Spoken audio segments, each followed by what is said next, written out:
అందరికీ నమస్కారం. ఈరోజే జ్యేష్ఠ మంగళవారం. అదృష్టం ఉన్నవారు మాత్రమే ఈ కథను వింటారు. ఈ కథను విన్నంత మాత్రం చేతనే ఏళ్ల నాటి దోషాలు, పాపాలు మొత్తం కాలిబూడిదైపోతాయి. మీ కష్టాలన్నీ కూడా ఈ రోజుతో పోతాయి. మరి ఈరోజు ఏ కథను వింటే మన ఇంట్లో అన్ని శుభాలే కలుగుతాయో ఈ వీడియోలో తెలుసుకుందాం. మనం నిత్యం దైవారాధనలో భాగంగా ఆలయాలను దర్శించడం జరుగుతుంది. అలా ఆలయాలు దర్శించిన సందర్భంలో దేవాలయానికి ఎదురుగా ఒక ధ్వజస్తంభం కనిపిస్తుంది. అసలు ఈ ధ్వజస్తంభం ఎవరు, ఈ ధ్వజస్తంభం ఎందుకు, దాని వెనక పురాణ గాథ ఏంటి అనే ఎంతో ముఖ్యమైన విషయాలను ఇప్పుడు ఈ వీడియోలో వివరంగా తెలుసుకుందాం. మనం ఆలయానికి వెళ్ళినప్పుడు ధ్వజస్తంభం చుట్టూ ప్రదక్షిణ చేసిన తర్వాత దైవ దర్శనం చేసుకోవడం ఆచారం. ధ్వజస్తంభం దగ్గర కొట్టే గంటను బలి అంటారు. ఒకప్పుడు అడవిలో దారి తప్పిన బాటసార్లకు ఎత్తున కనిపించే ధ్వజస్తంభం దీపాలే వారికి దారి చూపించేవి. వీటిని ఆధారంగా ఏ గుడినో పల్లెనో చేరుకొని ప్రజలు అక్కడ తలదాచుకునేవారు. ఇప్పుడు అవసరం లేకపోయినా కార్తీక మాసంలో ప్రజలు ధ్వజస్తంభం మీద ఆకాశ దీపాన్ని వెలిగించి మహాదాత మయూరధ్వజుడిని గౌరవిస్తారు. అసలు మయూరధ్వజుడు ఎవరు, ధ్వజస్తంభానికి ఇతడికి సంబంధం ఏమిటో తెలుసుకుందాం. ఈ ధ్వజస్తంభాలకు సంబంధించిన ఒక ప్రత్యేకమైన కథ మన పురాణాలలో ఉంది. ఇది జైమిని భారతాంతర కథ. ఈ కథను ఇప్పుడు మీరు వింటున్నారు అంటే మీరు ఎంతో అదృష్టవంతులు. ఈ కథను విన్నంత మాత్రం చేతనే జన్మ జన్మల పాపాలు మొత్తం పోయి మన ఇంట్లో సకల శుభాలు పాపాలు తొలగుతాయి. కోటి జన్మల మహాపుణ్యం వస్తుంది. భారత యుద్ధానంతరం సింహాసనాన్ని అధిష్ఠించిన ధర్మరాజు అధర్మానికి తావు లేకుండా రాజ్యపాలన చేస్తున్నాడు. ధర్మమూర్తిగా, ఎదురులేని దాతగా కీర్తి పతాకం అందుకోవాలనే కాంక్షతో ఎడతెరిపి లేకుండా దాన ధర్మాలు చేయడం మొదలుపెట్టాడు. అది గమనిస్తున్న శ్రీకృష్ణుడు అతనికి తగ గుణపాఠం నేర్పాలనుకున్నాడు. ఇక శ్రీకృష్ణుడు ధర్మరాజుతో ఇలా చెప్పాడు.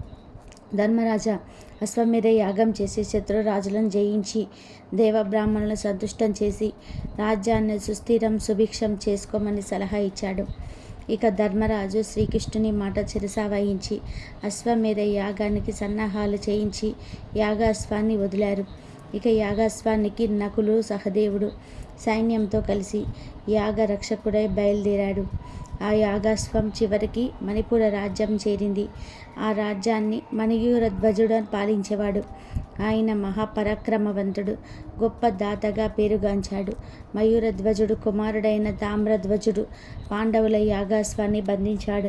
ఇక తామ్రధ్వజుడు యుద్ధం చేసిన నకుల సహదేవుడు, భీముడు, అర్జునుడు ఓడిపోయాడు. తమ్ముళ్ళు ఓడిపోయిన విషయం తెలిసిన ధర్మరాజు స్వయంగా బయలుదేరగా శ్రీకృష్ణుడు అతన్ని వారించి మయూరధ్వజుని జయించేందుకు ఒక కపటోపాయాన్ని చెప్తాడు. దాని మేరకు శ్రీకృష్ణుడు ధర్మరాజులిద్దరూ వృద్ధ బ్రాహ్మణ రూపంలో మణిపురం చేరారు. వారిని చూసిన మయూరధ్వజుడు వారికి దానంగా ఇవ్వదలిసి ఏమి కావాలో కోరుకోమన్నారు. అందుకు శ్రీకృష్ణుడు ఇలా అంటాడు. తమ దర్శనార్థమై మేము వస్తున్న దారిలో ఒక సింహం అడ్డు వచ్చి ఇతని కుమారుని పట్టుకుంది.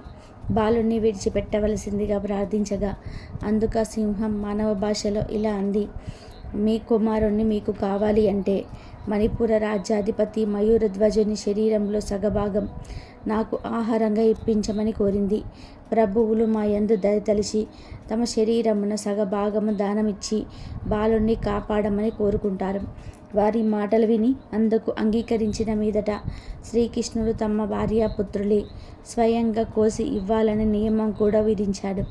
అందుకు తగిన ఏర్పాట్లు చేయించి భార్యాపుత్రులు అతని శరీరాన్ని సగంగా కోయడం చూసిన ధర్మరాజు అతని దానగుణానికి నివ్వెరపోయాడు. ఇంతలో మయూరధ్వజుని ఎడమ కన్ను నుండి నీరు రావడం గమనించిన ధర్మరాజు ఇలా అంటాడు. తమరు కన్నీరు కారుస్తూ ఇచ్చిన దానం మాకు వద్దుగాక వద్దు అన్నారు. దానికి మయూరధ్వజుడు ధర్మరాజుతో ఇలా అన్నాడు. మహాత్మా, తమరు పొరపాటు పడ్డారు. బాధపడిన నా శరీరాన్ని మీకు ఇవ్వటం లేదు. నా కుడి భాగం పరోపకారానికి ఉపయోగపడింది. ఆ భాగ్యం నాకు కలగలేదు కదా అని ఎడమ కన్ను బాధపడుతుంది అంటూ వివరిస్తాడు. మయూరధ్వజుడి ద్రామశీలతకు మెచ్చిన శ్రీకృష్ణుడు తన నిజ రూపాన్ని చూపి ఏదైనా వరం కోరుకోమన్నాడు. దానికి మయూరధ్వజుడు ఇలా అంటాడు. పరమాత్మ, నా శరీరం నశించిన నా ఆత్మ పరోపకారానికి ఉపయోగపడేలాగా నిత్యం మీ ముందు ఉండేటట్లు దీవించండి అని కోరుకోగా అందుకు శ్రీకృష్ణుడు తదాస్తు అని పలికాడు. అంతటా శ్రీకృష్ణుడు మయూరధ్వజుడితో ఇలా అంటాడు: మయూరధ్వజ, నేటి నుండి ప్రతి దేవాలయం ముందును గుర్తుగా నీ పేరున ధ్వజస్తంభాలు వెలుస్తాయి. వాటిని ఆశ్రయించిన నీ ఆత్మ నిత్యం దైవ సాహిత్యంలో ఉంటుంది. ముందు నిన్ను దర్శించి ప్రదక్షిణ నమస్కారాలు ఆచరించిన వెంబటే ప్రజలు తమ ఇష్ట దైవాలను దర్శించుకుంటారు. ప్రతి నిత్యం నీ శరీరమున దీపం ఎవరుంచుతారో వారి జన్మ సఫలమవుతుంది. నీ నెత్తిన ఉంచిన దీపం రాత్రులందు బాటసార్లకు దారి చూపే దీపం అవుతుంది అంటూ అనుగ్రహించాడు. ఆనాటి నుండి ఆలయాల ముందు ధ్వజస్తంభాలు విధిగా ప్రదర్శించడం ఆచారమైంది. కాబట్టి ఈ ధ్వజస్తంభానికి సంబంధించిన ఈ పురాణ కథను వింటే మీ ఇంట్లో అన్ని శుభాలే కలుగుతాయి.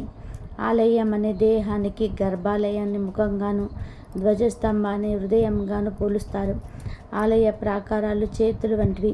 నిత్య హారతులు జరిగే దేవాలయాల్లో షోడశోపచార పూజా విధానం జరగాలి అంటే ధ్వజస్తంభం తప్పనిసరి. దీపారాధన, నైవేద్యాలు వంటి ఉపచారాలు ధ్వజస్తంభానికి కూడా చేయాలి. దేవాలయాల్లో నిర్మలమైన వాతావరణం, భగవద్ధ్యానం వంటి మానసిక ప్రశాంతతను కలిగిస్తాయి. ఆలయంలో మూరవీట ఎంత ముఖ్యమో ధ్వజస్తంభం కూడా అంతే ముఖ్యం. ధ్వజస్తంభం ఉంటేనే దేవాలయానికి ఆలయత్వం ఉంటుంది. లేకపోతే అవి మందిరాలు అవుతాయి. పూర్తయిన విగ్రహాన్ని కొంతకాలం ధాన్యంలో ఉంచుతారు. దాన్ని ధాన్యాదివాసం అంటారు. అలా కొన్నాళ్లకు కలిశాక తీసి నీళ్ళలో ఉంచుతారు.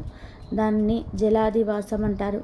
మూల విరాట్ దృష్టికోణానికి ఎదురుగా దేవాలయంలో ధ్వజస్తంభాన్ని ప్రతిష్ఠిస్తారు. బాగా చావ కలిగిన కొన్ని రకాలైన వృక్షాల శాఖలు మాత్రమే ధ్వజస్తంభానికి ఉపయోగిస్తారు. వీటిని ప్రతిష్ఠ చేసే ముందు ఈ దారువు చెక్కను కూడా నీళ్ళల్లో ధాన్యంలో ఉంచిన తర్వాతే ప్రతిష్ఠ చేస్తారు. ధ్వజస్తంభ ప్రతిష్ఠ కూడా విగ్రహ ప్రతిష్ఠతో సమానమే. మూల విరాట్కు ఎంత ప్రాధాన్యం ఇస్తారో ధ్వజస్తంభానికి కూడా అంతే ప్రాధాన్యత ఇస్తారు. మూల విరాట్ గర్భాలయంలో ఉంటే ధ్వజస్తంభం దేవాలయానికి ముందు భాగంలో బయట ఉంటుంది. ఆలయంలోకి ప్రవేశించగానే ముందుగా ధ్వజస్తంభాన్ని దర్శించకుండా మూల విరాట్ను చూడరాదు. ధ్వజస్తంభం లేని దేవాలయాలకు స్వాములు, సన్యాసులు దేవాలయ గుర్తింపు ఇవ్వరు.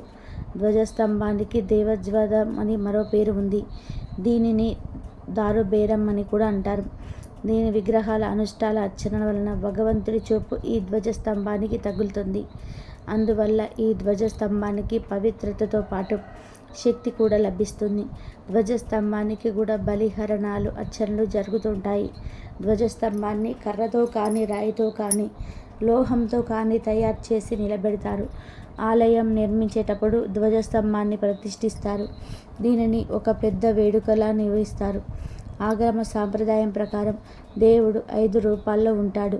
అందులో భాగంగానే దైవశక్తి అనేది మూల విరాట్లో, ఉత్సవమూర్తిలో, పాదుకల్లో, అర్చకునిలో, అలాగే ధ్వజస్తంభంలో ఉంటుంది.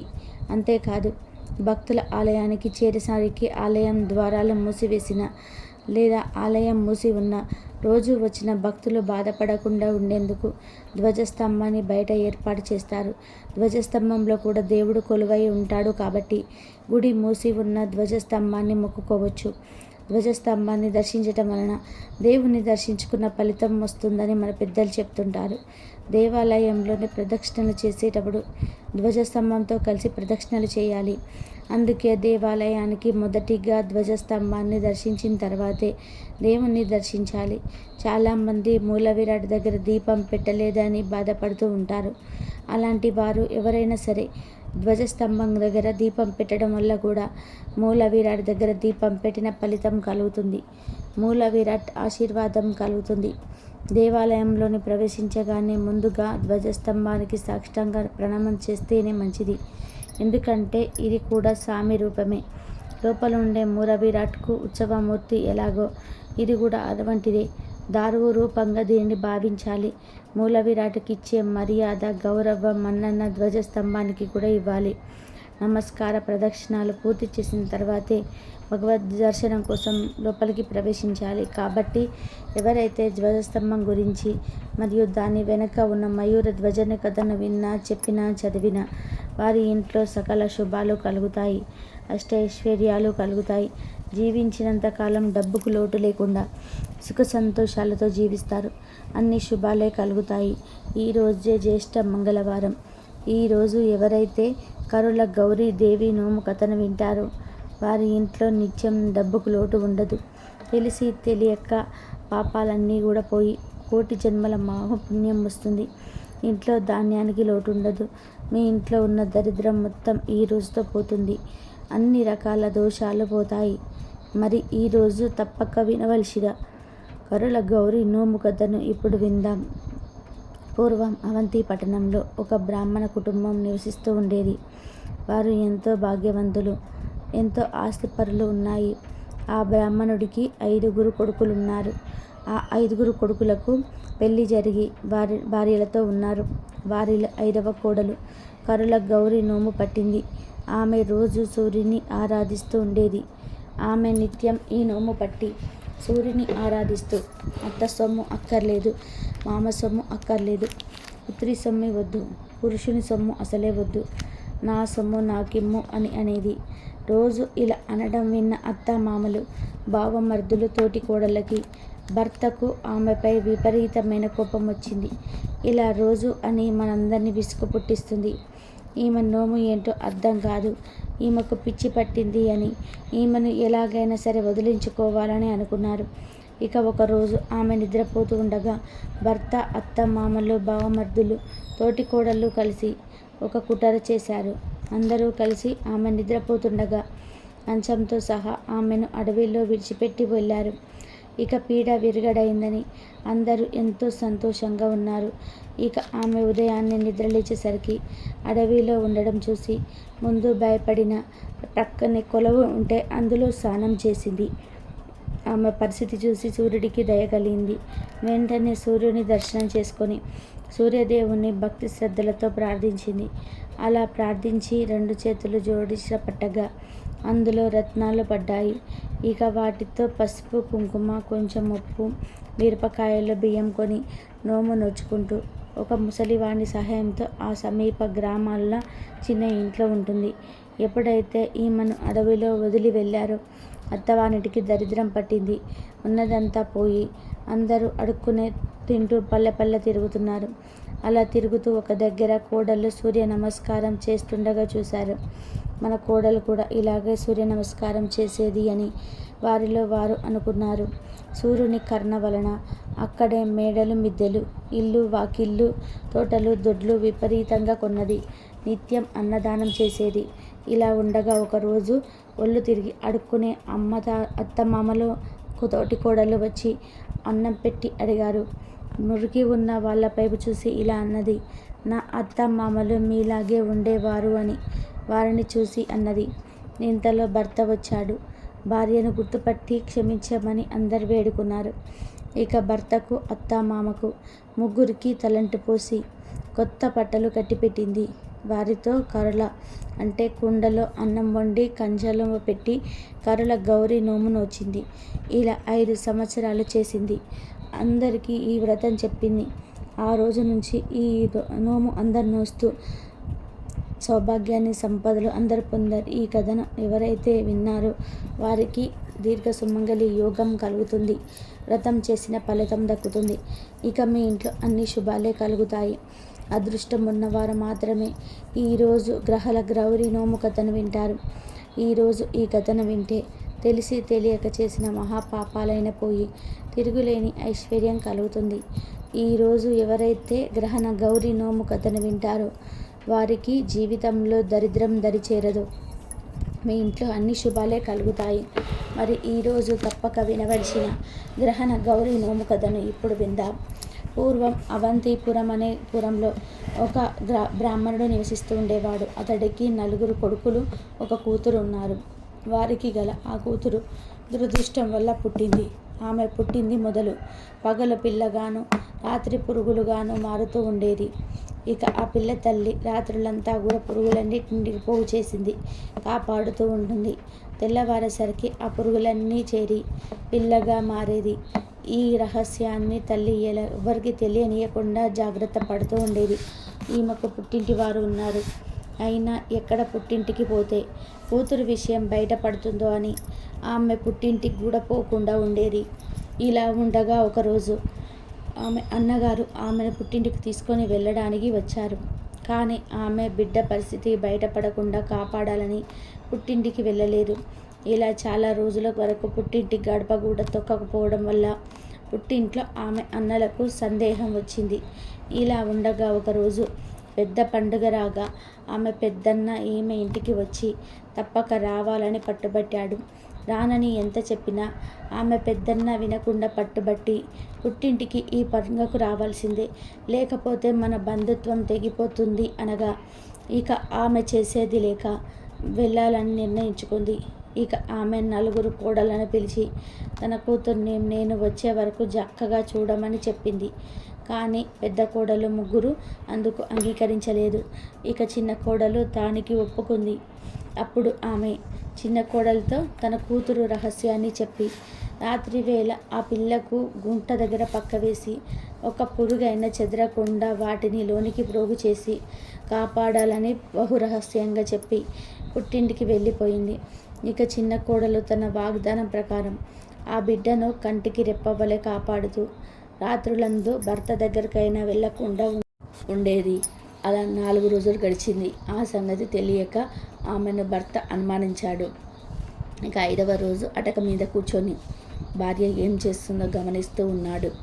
ఇక చీకటి పడిన తర్వాత వెంటనే అతను పిల్ల పురుగులుగా మారటం, వాటన్నిటిని తన భార్య గుంటలోకి ప్రోగు చేయటం, రాత్రంతా నిద్ర లేకుండా ఆ పురుగులను కాపలా కాయడం చూసి అతను భార్య దగ్గరికి పోయి ఇలా అంటాడు, ఏంటి విచిత్రం, నా చెల్లి ఇలా పురుగులుగా ఎందుకు మారిపోతుంది అని అడిగాడు.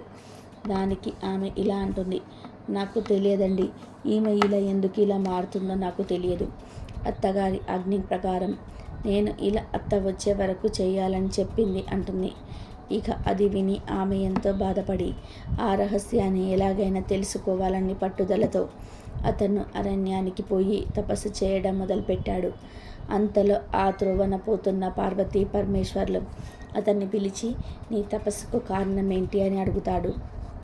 ఇక పార్వతీ పరమేశ్వర్లకు అతడు నమస్కరించి తన చెల్లి రాత్రి పురుగులుగా మారటం జరిగిందంతా కూడా వివరిస్తాడు. అప్పుడు పార్వతీదేవి అతనితో ఇలా అంటుంది, ఓ చిన్నవాడా, నీ చెల్లెలు పూర్వజన్మయందు రథస్వలై ఆ దోషాన్ని ఇంట్లో కలిపెను. ఆ పాప ఫలితంగానే ఆమె ఈ జన్మమున రాత్రివేళ పురుగులుగా మారుతుంది అని చెప్పాను. అది విని అతను ఇలా అంటాడు, తల్లి, నా చెల్లెలకి ఆ పీడ ఎలా పోతుంది తెలుపమని పాదములపై పడి బతిమిలాడాడు. ఇకపై పార్వతీమాత దయతలిచి ఈ విధంగా చెప్తుంది, నాయన, నువ్వు బాధపడకు, నీ చెల్లెలతో గ్రహణ గౌరి నోము చేయించు, అప్పుడు ఆమెకు ఆ పీడ తొలగిపోతుంది అని చెప్పి అదృశ్యమయ్యాడు. ఇక చిన్నన్న ఎంతో సంతోషంతో ఇంటికి వచ్చి చెల్లెలతో ఆ నోము చేయించగా ఆమె ఆ దోషం మొత్తం పోయి రాత్రి కూడా పురుగులుగా మారకుండా బాలికగానే ఉంటూ ఉంది. అంతలోనే ఆమె తల్లి పుట్టింటి దగ్గర నుండి వచ్చి చిన్న కోడల దగ్గర నుండి కూతుర్ని తీసుకొని పోయింది. ఇక రాత్రి అయింది. ఆ రాత్రి బిడ్డ పురుగులుగా మారకుండా ఉండడం చూసి తల్లి ఆశ్చర్యపోయింది. ఇక చిన్న కోడలికి ఈ విషయం చెప్పగా ఇక చిన్న కోడలు జరిగిందంతా చెప్తుంది. అంతటా చిన్న కోడలు విశ్వాసానికి, చిన్న కోడల పట్టుదలకు పార్వతీదేవి దయ సంతోషించి అందరూ సుఖంగా జీవించారు. ఈ గ్రహణ గౌరీ నోమును సూర్యగ్రహణం పట్టిన క్షణంలో పసుపు, కుంకుమ, బియ్యము, పిండి, ప్రతి, బెల్లం, ఆకు, పోక పందిర్లో పెట్టి గ్రహణం విడిచినంతనే వాటిని ఇంట్లో పెట్టాలి. ఆ తర్వాత ఆ రోజు నుండి 9 రోజుల వరకు గౌరీదేవిని పూజించాలి. 9 రోజులు 9 పద్మములు వేసి 9 ఒత్తులతో జ్యోతులు వెలిగించి 9 అట్లు నైవేద్యంగా పెట్టాలి. ఆఖరి రోజున ఆకులు, పోగలు, అట్లు కొత్త జల్లెల్లో పెట్టి పాత జల్లెను మూత వేసి ముత్తైదువులకు వాయనం ఇవ్వాలి. దీంతో గ్రహణ గౌరీ నోము ముగుస్తుంది. ఎంతో పవిత్రమైన ఈరోజు సర్వ దుఃఖాలను పొడగొట్టి కందా బచ్చలి వ్రత కథను ఈరోజు ఎవరైతే వింటారో వారికి ఆ శివ పార్వతుల అనుగ్రహం కలిగి తిరుగులేని రాజయోగం కలుగుతుంది. ఈ కథను ఈరోజు వినడం మన అదృష్టంగా భావించాలి. ఈరోజు ఈ కథను విన్నవారికి జీవితంలో దుఃఖాలు అనేటివి దరి చేరవు. వారికి సకల శుభాలు కలుగుతాయి.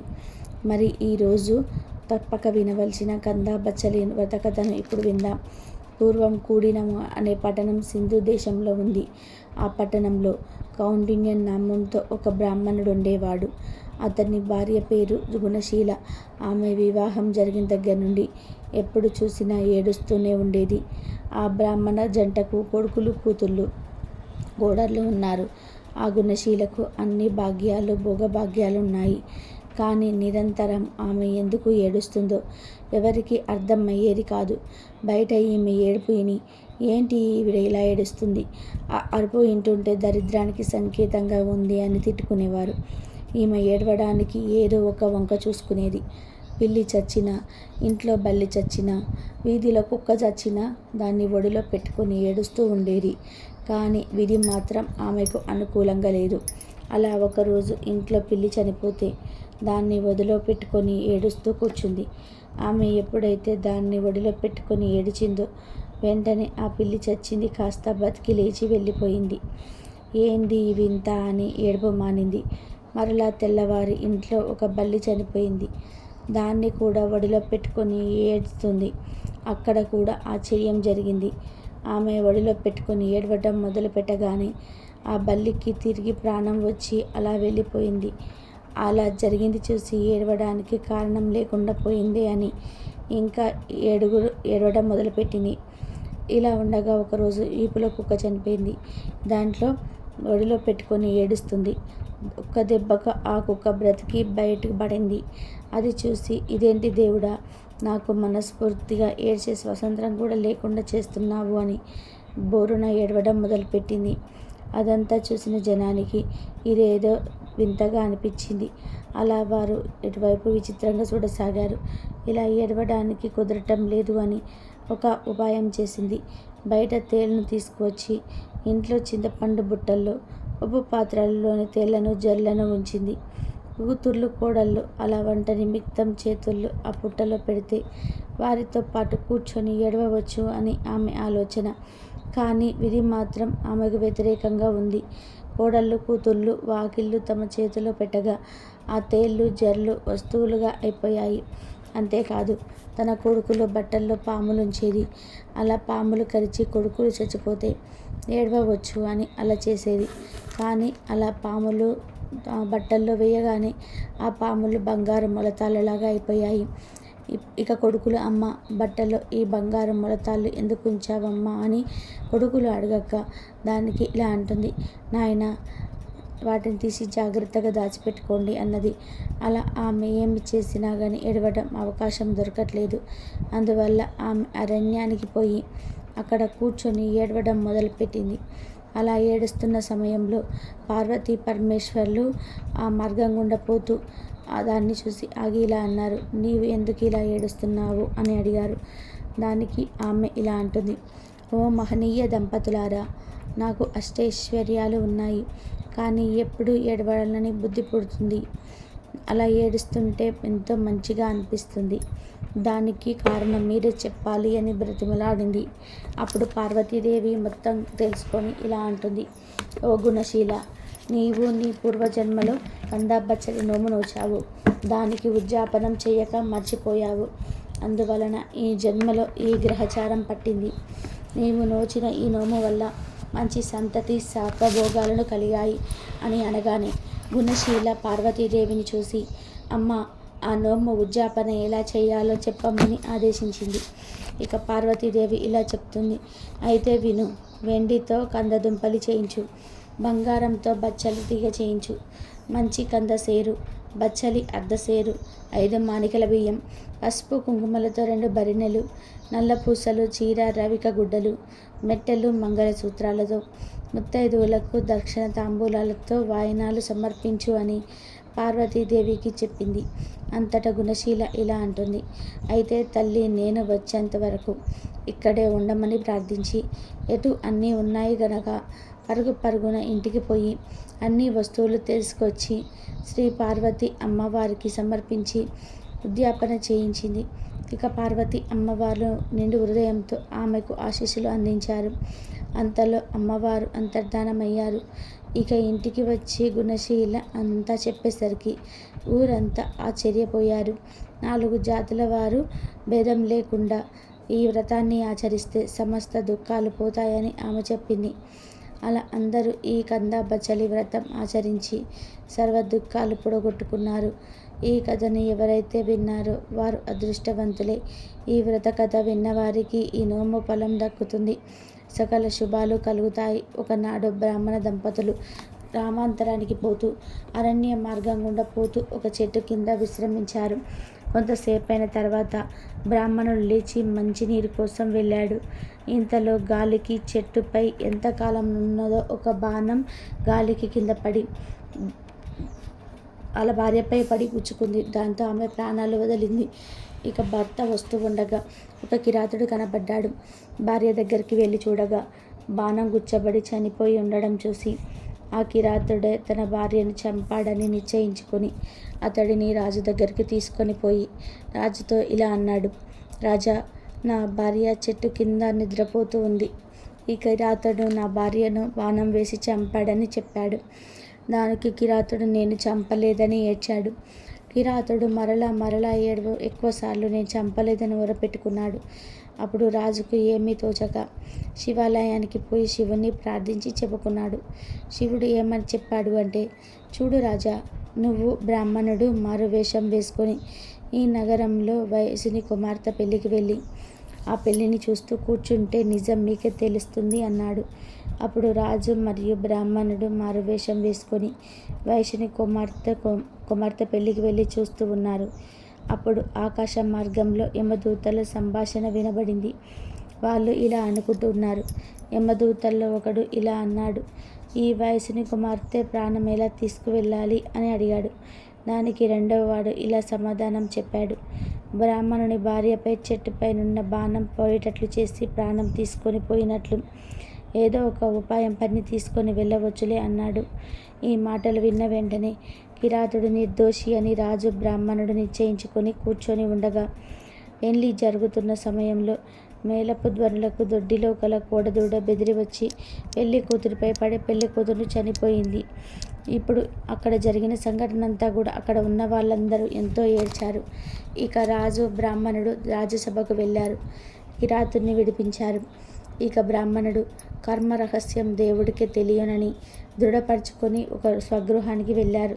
కాబట్టి ఈరోజు ఈ పవిత్ర కథను విన్నా, చెప్పినా, చదివినా జన్మల పాపాలు పోయి కోటి జన్మల మహాపుణ్యం వస్తుంది.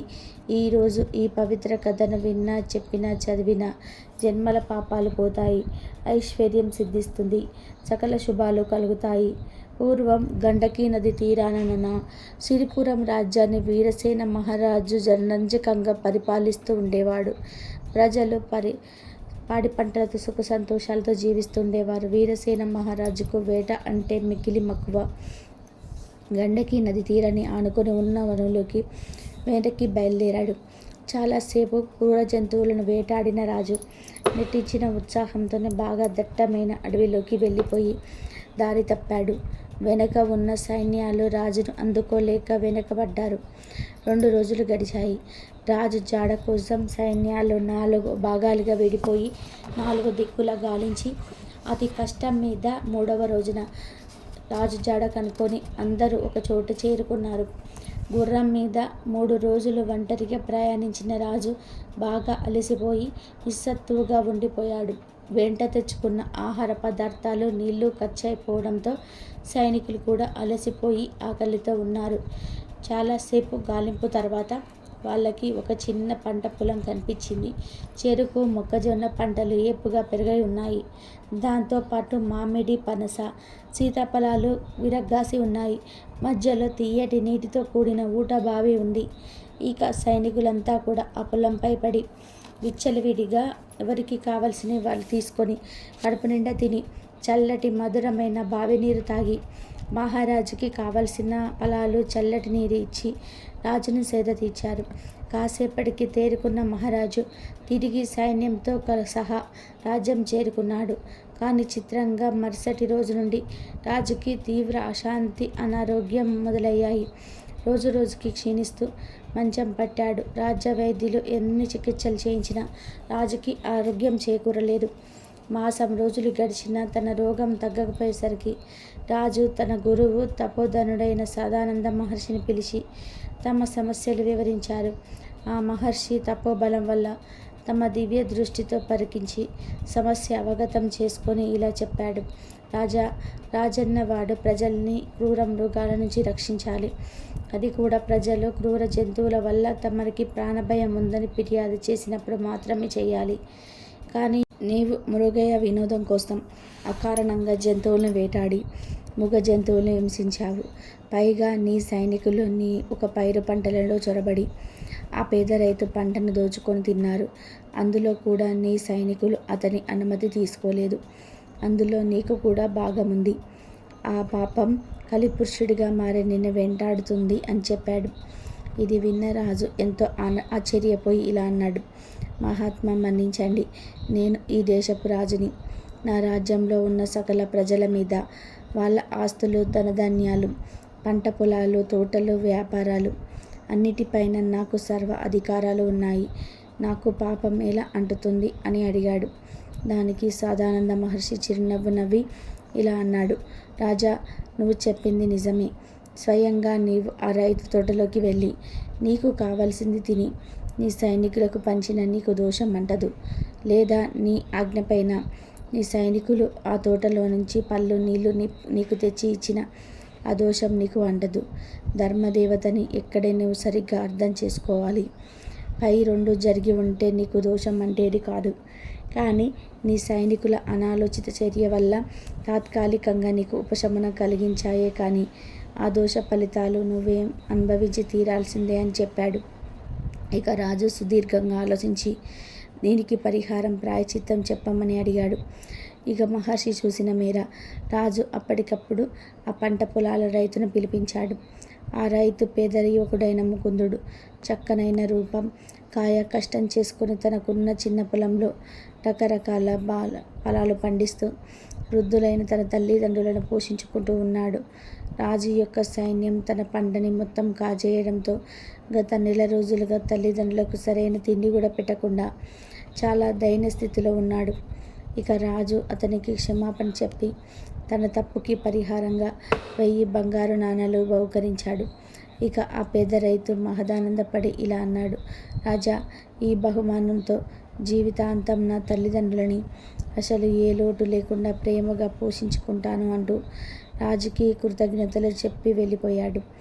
అలా రైతు వెళ్ళిపోయాక రాజు మహర్షి వైపు తిరిగి, మహాత్మా, ఇక నా పాపం పోయినట్లేనా అని అడిగాడు. దానికి ఆ మహర్షి ఇలా అన్నాడు. రాజా, రాజైన వాడు ఎప్పటికప్పుడు ధర్మశాస్త్రాలను, నీతి శాస్త్రాలను క్షుణ్ణంగా అధ్యయనం చేయాలి. లేదా ఎవరి దగ్గర నుంచి అయినా తెలుసుకుంటూ ఉండాలి. ప్రస్తుతానికి నీ పాపం కొంత ఉపశమించినట్లే. కానీ నీ వల్ల ఆ పేద రైతు కుటుంబం మొత్తం నెల రోజుల పాటు అకారణంగా సంపాదన అనుభవించాల్సి వచ్చింది. ఆ పాపం ఇంకా మిగిలే ఉంది అన్నాడు. అదంతా విని దీనికి పూర్తి పరిహారం చెప్పాల్సిందేగా ఆర్తిగా వేడుకున్నాడు మహారాజు. ఇక సదాచారమర్తులైన పండితులని, బ్రాహ్మణోత్తములని సభకి మహర్షి సూచన మేర ఆహ్వానించాడు రాజు. కొన్ని వందల మంది తరలి వచ్చారు.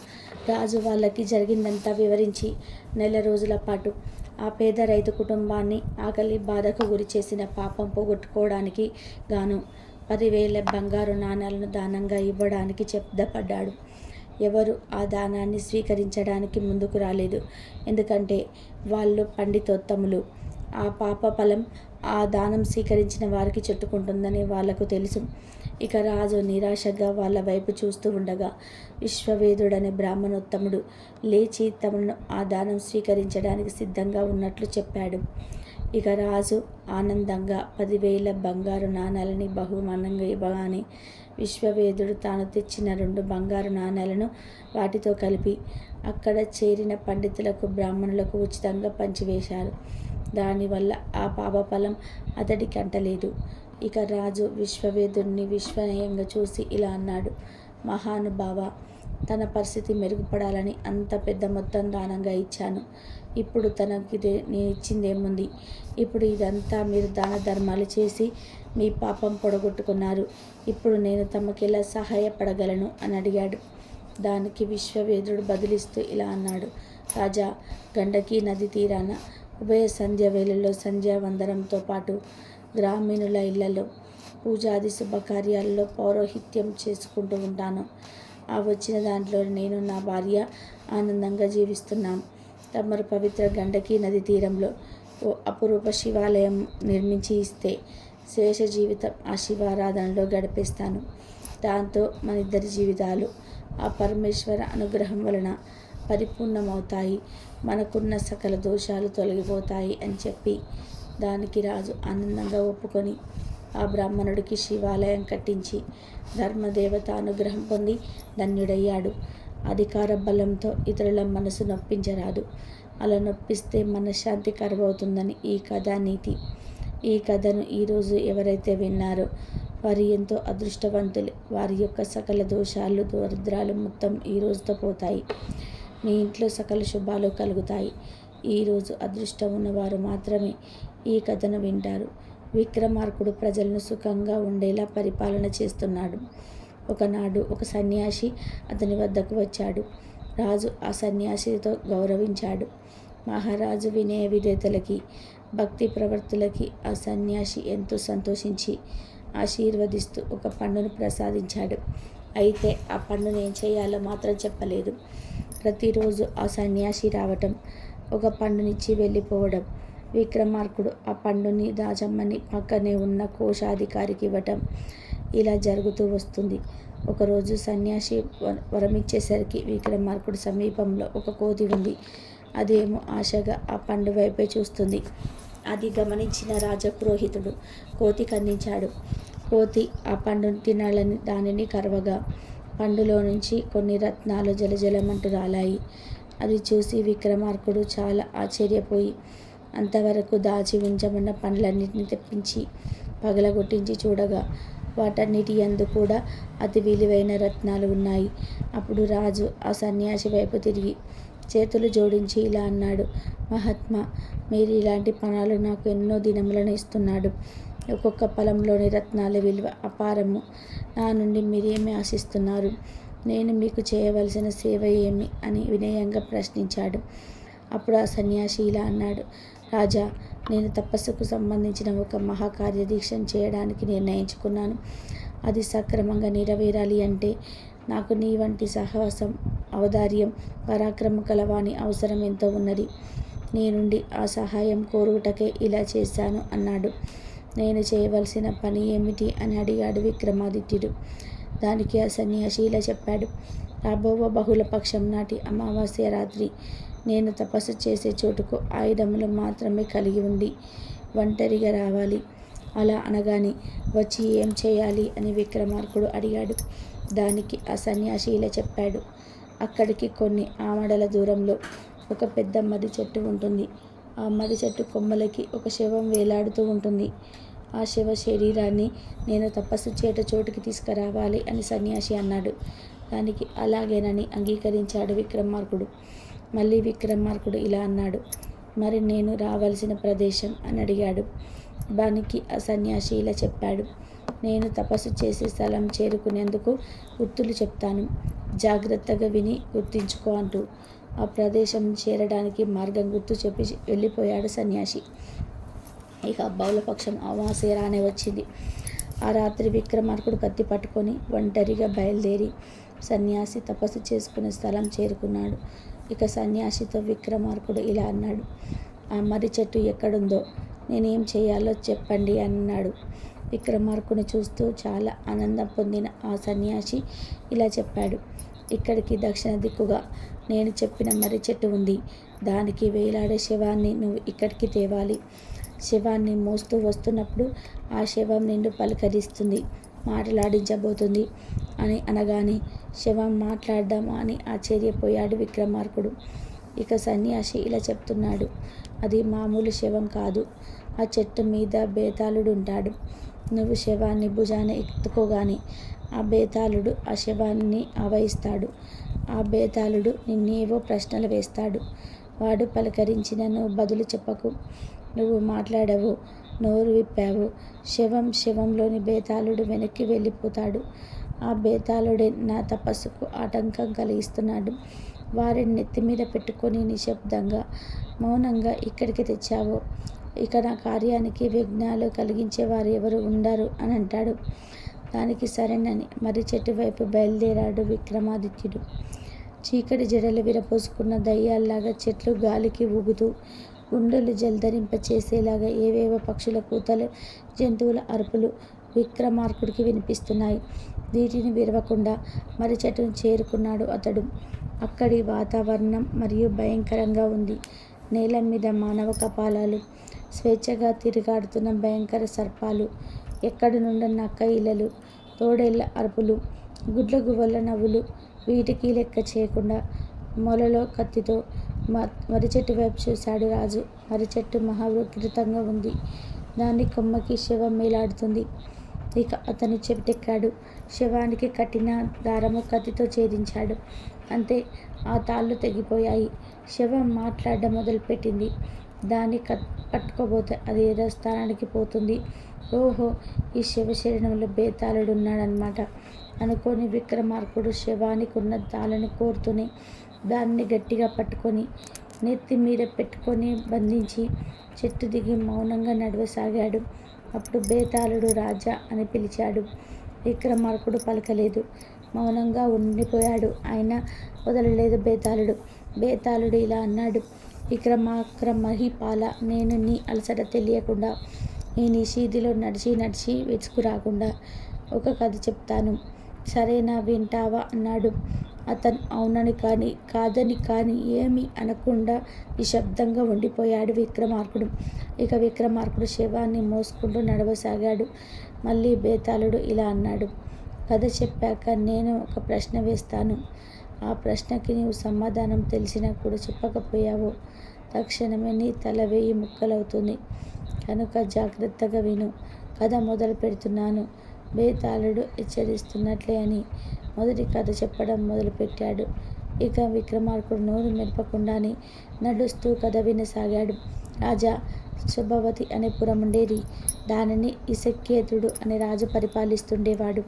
అతను దేశ బ్రాహ్మణ భక్తి గలవాడు. అంతేకాకుండా గొప్ప రాజకీయవేత్త కూడా. తన వేగుల అంటే రహస్యంగా ఇతర దేశముల విషయాలను తెలుసుకునేవాడు. వారి ద్వారా ఇతర దేశ రహస్యాలను సేకరించేవాడు.